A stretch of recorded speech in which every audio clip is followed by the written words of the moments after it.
Brett Curry inside of the show to tell us what is going down in New York City, who is going to be there, and what are they going to talk about on the YouTubes forever and hereafter. Up and to the right, everybody, welcome to the side of the show, Brett Curry. What's up, man? New York City, it's going down. And I gotta say, fellas, just sitting in the backstage room here, Chris, seeing the cowboy hat, hearing your voice, seeing you calling, it brought me so much joy. So I'm thrilled. I'm thrilled to be here. Let's go. All right. Well, man, we appreciate you making the time to join us, Brett. Brother, tell us what is going on in New York City. I mean, anytime YouTube, the name is there, Google is there. I mean, there are not too many aficionados like yourself, Brett, who are just partnered up at the hilt with the biggest platforms inside of our space doing incredible things. What's going down in New York City, brother? Yeah, so we're really grateful, excited about the close partnership that OMG, my team, and I have with Google and YouTube. And so about twice a year, we'll do exclusive events at Google HQs in various cities. So in February, we met up in LA and did a day-long event going deep on how to scale with YouTube ads. We're doing an East Coast version here in just a couple weeks, July 23rd. So in Manhattan. It's a new Google office there. It's off the charts. It's amazing. It overlooks the Hudson. It's beautiful. And really, if you've never been to a Google office, there's so much hype around them, right? There are certain places inside the Google offices you can't even take pictures. I got to say, they live up to the hype. They are very unique, and everything is next level. You get in there and you're just like, I feel like I can be creative here. I feel like I can think a little deeper. Ready to spend some money online, that's exactly. And so we're going deep on YouTube, and a lot of people, I think there's an appetite right now for how can I scale on YouTube. So people look at the success of Jones or Jones Road Beauty or Native or Ridge Wallets, and they say, hey, I know YouTube was a big part of their growth. How can I do that? Because it's not as straightforward to me as Meta is, or that sort of thing. And so that's what we do at these events. We break down from a creative, from a measurement, from a campaign standpoint, how do you scale on YouTube? And at this event, Cody Plofker is going to be there, friend and client, talking YouTube. Bill Rahm from Baseball Lifestyle. Bill! Dude is a legend, absolute legend. Ezra Firestone. If you've never heard Ezra Firestone, dude, he's an OG and a longtime friend. And so he'll be there. I'll be speaking, sharing kind of, hey, here's what we're doing right now, scaling on YouTube. And then Jacques Spitzer from Raindrop. And then some execs, some leadership from YouTube as well. So it should be a killer event. Fantastic. Could you drop a couple nuggets from us? You don't have to drop the full event on what you're doing, but could you drop a couple nuggets on what you're seeing creative-wise? For sure. So from a creative standpoint, there's really some neat developments going on, right? And I think a lot of this, probably no surprise, but there's a YouTube flavor here. It goes back to creators, right? And how do we leverage creators to grow our brand and get better performance inside our ad platform and things like that? And so there's a few things going on. One, I think it's important to understand how YouTube creators differ from TikTok or Instagram. It's very different, right? If you look at TikTok creators can go wildly viral, and go viral very quickly. Yeah. But usually those things kind of come and go, right? They're flash in the pan, can be very profitable flash in the pan, but it's usually temporary, right? If you look at some good YouTube influencers and YouTube creators, sometimes their content gets better over time, gets more traffic over time because of the way people consume YouTube. You still have subscribers 100%. And people paying attention, but also stuff shows up in the search results, right? YouTube is still the #2 search engine. So if you've got a good piece of content that mentions your brand, you could get traffic from that video for 5 years. That 5 years, maybe a little bit of an exaggeration. I know some people that is true for them.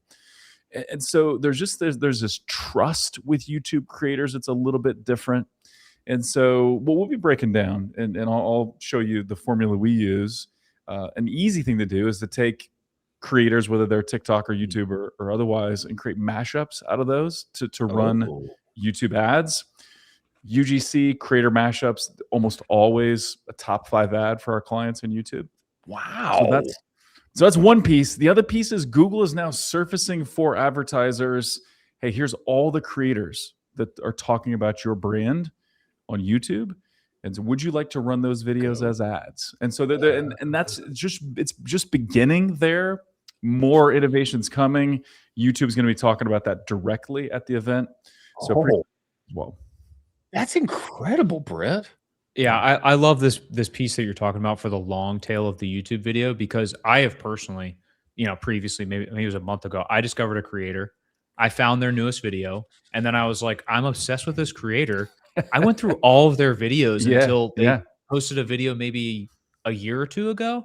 And so like I'm watching all of their videos that have been posted multiple months ago, 6 months ago, 9 months ago, a year ago, right now, today. And so that long tail exposure is absolutely incredible. Yeah. And this was Ridge Wallet's playbook for a long time, right? They would partner with Fortnite influencers and stuff who were like, walking through, here's how I do this thing on Fortnite. But in the middle of it was a Ridge Wallet ads. Well, some of those Fortnite videos, and I'm making this up a little bit because I don't know Fortnite very well, so I could be a little bit off base here, but some of those videos could be relevant for multiple years and get traffic for multiple years. And so that's the type of stuff that's possible on YouTube that really isn't possible on other platforms. I'm trying to get a victory royale on Fortnite, so that's relevant to me. I've never played Fortnite. I don't even know what that means, Colin. Now I feel really old. That means you win if you get a victory royale. Yeah, that's a winner. Okay. I find this compelling. I find this compelling, Brett, because I feel in general, especially YouTube, it just feels like YouTube is at an arm's length from me as a meta coded performance marketer, D2C, what when I think of meta, I think of Mr. Beast, I think of Logan Paul, and it just seems like, like that would be great, but like, can I reach it? Like, what's going on over there? But this feels so much more relevant and now and necessary to me in the greater context of what is happening inside of e-commerce, where CPMs, cost of advertising, especially over on Meta, going up and up and up.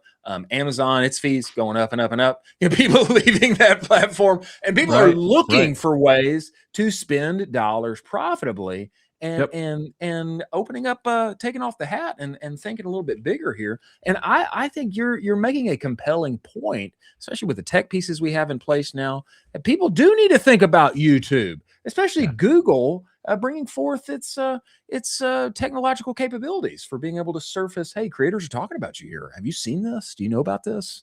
You want to put some ad dollars behind this? I find this compelling.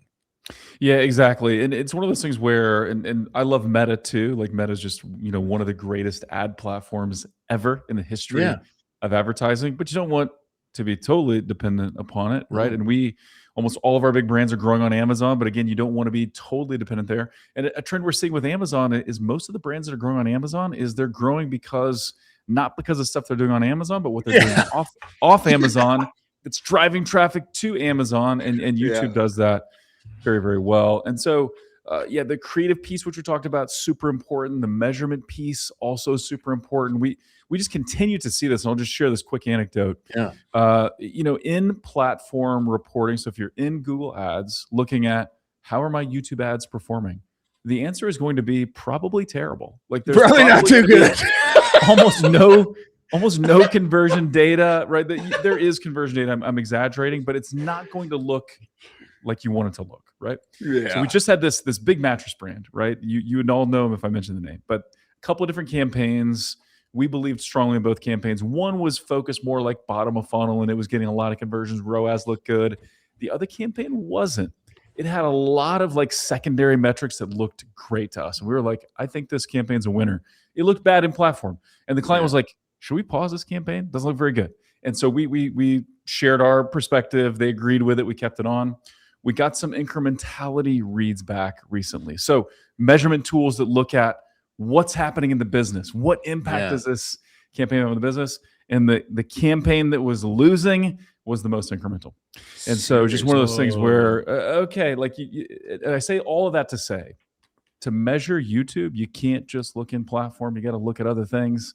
And so we'll have a whole measurement section at the event in New York. We'll kind of break down what we do, but it's, creative campaign measurement. It's all got to come together for YouTube to win. But when it does, it can be a real winner.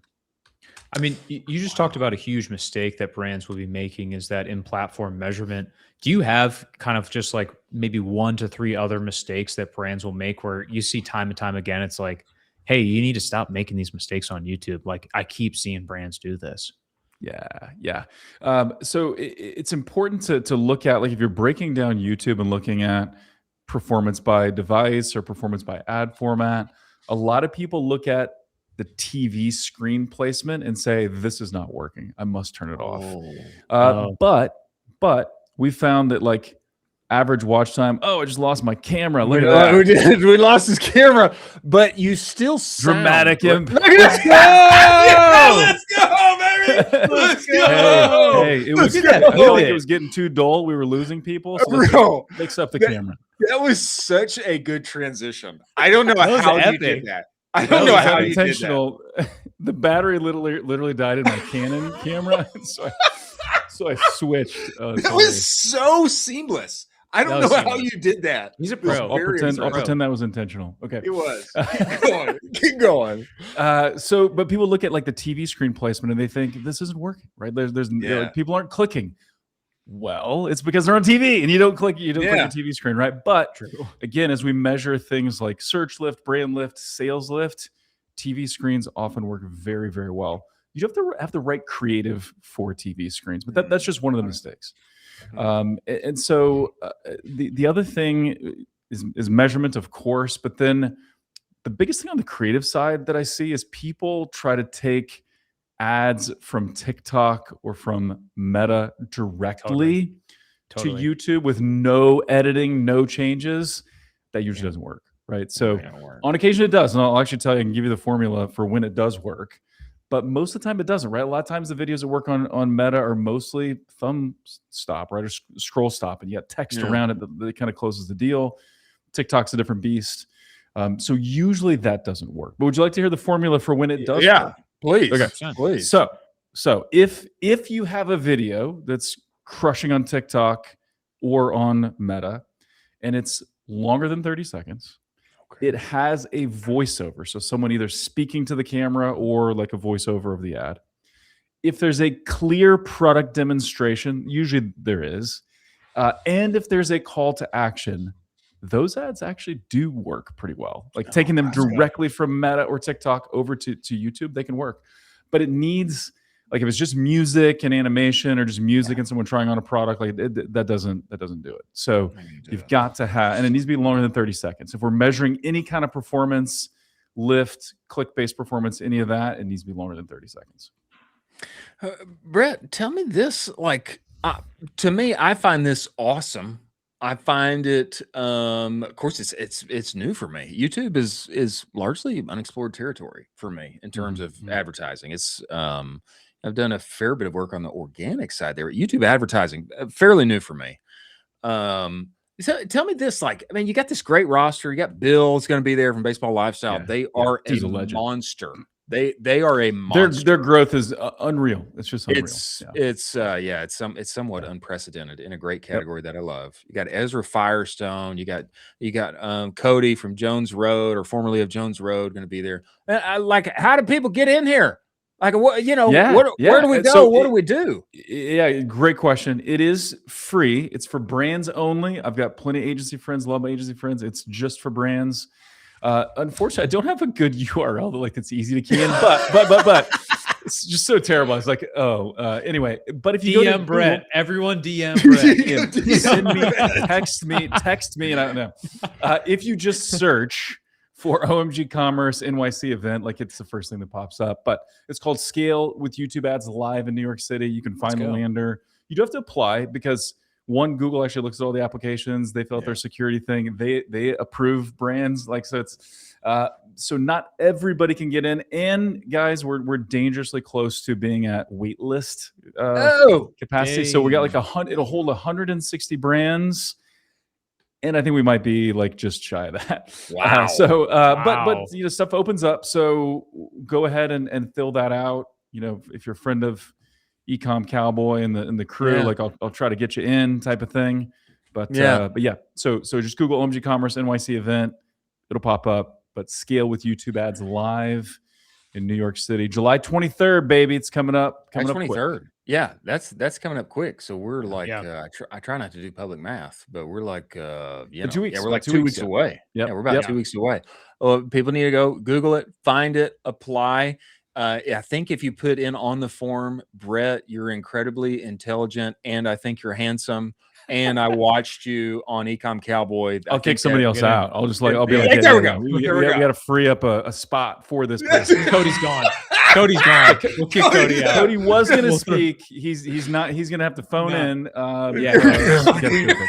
So that's the route to get in. Brett, we love you, brother. We appreciate you making the time to join us, and man, we look forward to having you back. We're gonna be tuning in as much as we can, watching. We'd love to recap after things are over. Come back and tell us. Let's do it. Thank you, bro. I love it. All right, fellas. Thank you. See you. Bye-bye.